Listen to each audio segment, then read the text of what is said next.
عزتمندو نن تاسو ته یو خبره کومه چې که ستاسو لاسونه خپې میږي کېږي نو دې کې ډېرې خبرې دي. ډېر خلک وایي چې زما لاسونه خپې میږي کېږي، دا د څه د وجې نه؟ ټول نه اهم څیز خو چې کوم دی نن سبا د یخني.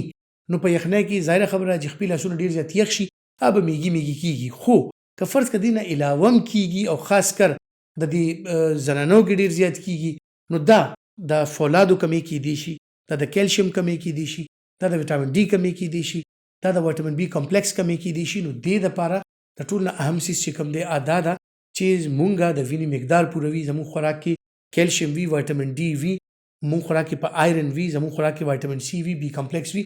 نو دې دپاره پی، شملې، ماسته ښه ډېر، شنې سبزیانې ښه ډېرې، او روزانه که تاسو یو اپل یعنی یو مڼه که د دې استعمال کوئ نو انشاءالله چې د دې مسلو نه به خلاص